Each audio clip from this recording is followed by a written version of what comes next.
I am a kakamping. I am a kakamping. I am makakamping. I am a kakamping. I am a kakamping. Mabuhay! I am a kakamping.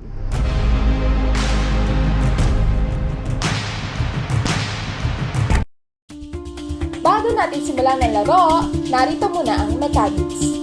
Bawat kalahok ay magsasabing sila ay kakamping, ngunit merong isa sa kanila ay isang secret hater. Sa madaling salita, isa sa kanila ay nagsisinungaling. Kailangang mahuli ng mga kakamping kung sino sa kanila ang nagpapanggap pala sa pamamagitan ng pagboto ng bawat isa sa kanila kung sino ang kanyang suspetsya. Ang game na ito ay binubuo ng 3 rounds. Bawat round ay may elimination na magaganap kung saan ang nakakuha ng maraming boto ang matatanggal. Kung tingin ng mga kakamping sa unang round pa lang ay wala na ang secret hater, pwede nang i-end ang game. At kung sa palagay nila ay kasama pa rin nila, ay pwedeng mag-proceed sa game hanggang sa umabot sa huling round. Kapag hindi pa rin natanggal ang secret hater hanggang sa last round, siya ang mag-uuwi ng premyo na nagkakahalagang 20,000 pesos. So guys, since when did you start supporting Lenny and why? Let me start. Ako kasi kakamping na ako since 2016 and she was my VP back then. Wait, what? Voter ka na nun? Ilang taon ka na ba? I'm 26 and when I was 18, registered voter na ako. Ang bata mo tignan. True! Diba? Anyway guys, ako naman since 2020, kasagsagan yun ng election eh. And I found a page wherein nagbibigay sila ng mga educational backgrounds as well as yung mga previous projects ng mga candidates. And nakita ko doon sobrang linis talaga, kompleto, and about sa track record niya, as in walang bahid ng pandaraya. Uy, same. Around 2020 rin ako eh. May na-visit kasi akong government site noon. Tapos chinek ko. Ayun, may nakalagay doon na candidate's profile. Chinek ko yung kay Lenny tapos nakita ko yung credentials niya. Grabe, doon ko talaga sinuportahan. Guys, we only have 1 minute left ha. Uy, pero aminin, iba talaga yung transparency na pinakita niya, di ba? Ako, like Shalea, from VP pa lang siya, alam ko na malayo talaga yung magagawa niya for our country. Ako, di ko matandaan kung kailan yung exact time ko siya sinuportahan. Pero may mom influence me. I find Micaela suspicious. Parang ang weird lang kasi na hindi niya maalala kung kailan siya naging kakamping. Ako naman, ganun rin, na-influensya din ako ng mga kaibigan ko. Lahat sila kasi, Lenny supporter, so why not ako din, di ba? Umattend pa nga kami sa rally niya sa Pasig, Pampanga, tsaka sa Bulacan. So, pero yung Pasig talaga yung pinaka-the best, di ba? Ikaw, Mika, you said your mom influence lang, di ba? Is she a kakamping? Nung una, hindi. Sa religion kasi namin, boto talaga sila sa pula at berde. Pero lately, namulit din siya on a lot of things. That's why, na-influence din ako to support her. Kasi meron... Feeling ko, nagduda sila sa akin nun. Nung sinabi ko na hindi kakampik si mami. Pero para sa akin, si Darlene yung mole. Kasi medyo intimidating yung datingan niya.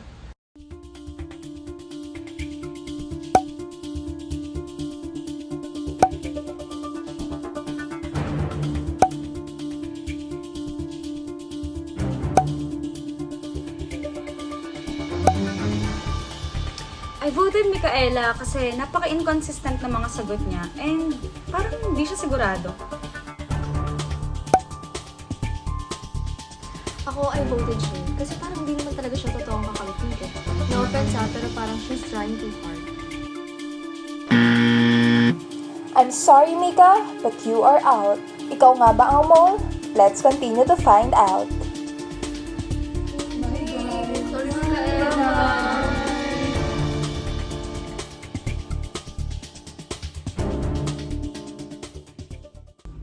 Okay, let's move on na guys. So, nabanggit kanina ni Shalea na kung kailan siya naging voter. Ako kasi I just turned 27 last month.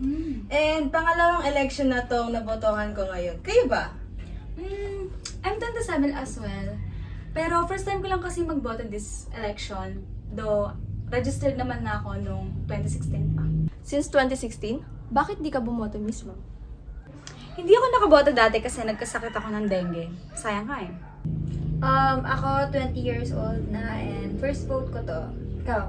Ako po 18 years old and first time ko rin bumoto. Wow, tangkad mo ah! So, kamusta naman ang first experience mo? Actually, sobrang smooth naman ng process mula registration hanggang votation. Sa totoo nga lang, sobrang laki na rin ng in-improve ng technology, kaya sobrang napadali lahat. Tapos nasaktuhan pa nga nun na nasa Hong Kong kami nagbabakasyon. Tapos ayun, sobrang smooth at super efficient talaga ng online voting system kasi nakatulong siya sa akin and also sa mga kababayan natin abroad na gusto rin bumoto. Wow! May ganyan na pala ngayon? Parang walang ganyan dati, no? Diba?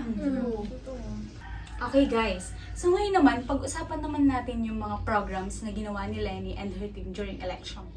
So, aware ba kayo sa Angat Buhay program? Yes. Ano yun? So, personally kasi ako, nakatanggap ako ng scholarship mula sa ABP. And, hindi ako nahihirapan sa pagpapasa ng mga requirements para sa scholarship.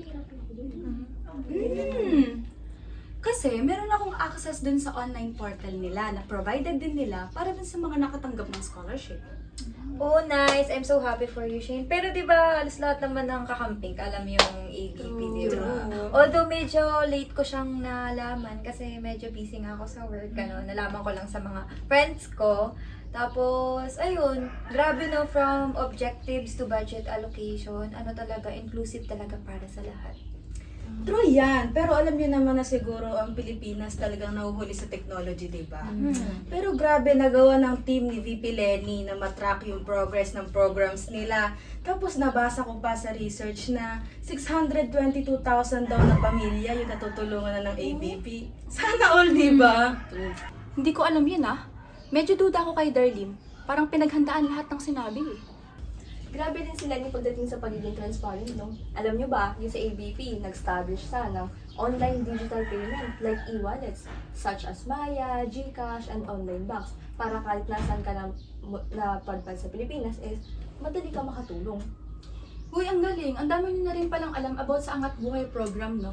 Pero alam nyo ba, meron silang isang goal. Yun yung tinatawag natin na effective policy implementation. So, ang nangyayari kasi doon is may different places, tapos nagkakaroon ng survey, census, tapos ayun, madedetect kung yung mga places ba na yun is nakakatanggap ng tamang objectives or planning, depende sa program. And nalaman ko lang siya kasi di ba nag-research nga ako about sa ABP.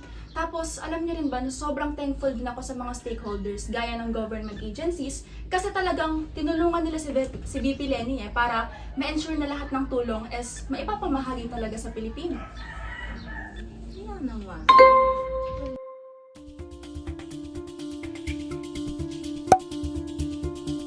I voted Darlene kasi parang praktisado na lahat ng sagot niya. Tsaka hello, bakit hindi siya na-color pink? I voted for Shalea kasi una pa lang duda na ako sa kanya. Alam mo yun, pak na pak yung pagka-pink pero malay natin, siya pala yung nagpapanggap, di ba? Si Shalea, ang konti nang alam niya sa Angat Buhay program. Feeling ko hindi siya masyadong familiar.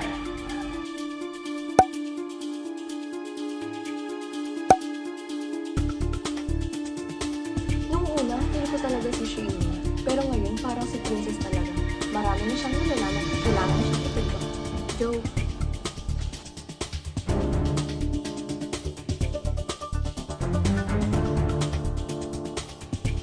Shalea, you're out of the game. Totoo nga bang hindi ikaw? Let's continue the game.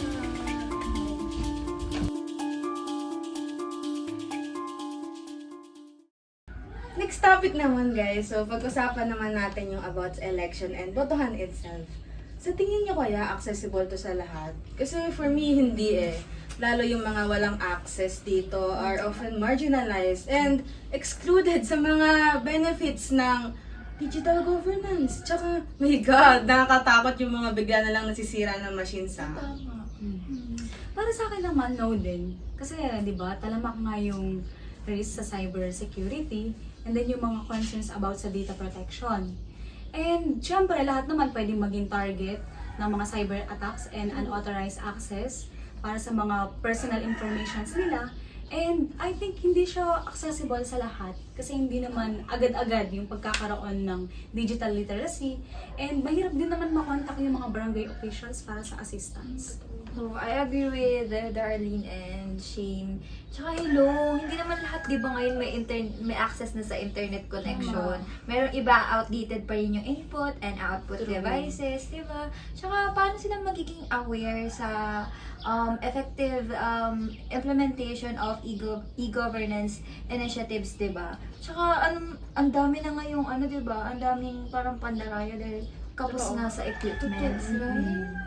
Ako guys, agree naman ako, pero siguro ibang view nga lang. Kasi di ba nga, government must create cost-effective procurement strategies dahil na rin sa mga budget constraints. Tsaka syempre, kailangan yun para ma-develop or ma-ensure na ma-develop talaga yung ICT investments over time.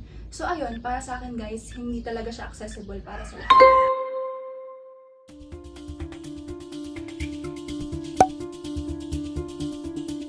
I voted for Darlene kasi parang kulang yung mga sagot niya. She could have elaborated more since siya naman yung nag-initiate ng question. Tsaka para kasi iniiwasan niyo yung mga tanong regarding kay VP Lenny. Kay Princess yung boto ko eh. Kasi parang ang labo ng mga sagot niya. Tsaka may tiwala naman ako sa mga natira kong kasama since yung mga ideas namin tugman naman. I think Princess is the mole. Victory, here we go!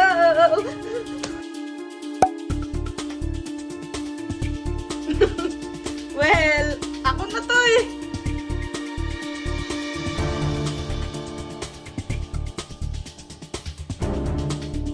Princess, you can now exit the box. The long wait is over. Let's now reveal the mole. Okay, so 3 kakampings are left. Pakitaas ang kamay kung sa tingin nyo ay wala na sa loob ang mole. If the majority raise their hands, it means that the game will end. If the light turns green, you voted the liar out. If the light turns red, the liar is still in the box and you lose.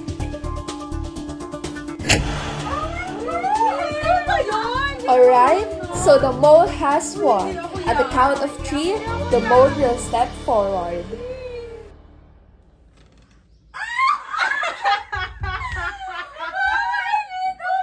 I'm sorry guys, akin na yung 20k. Hindi ko napansin.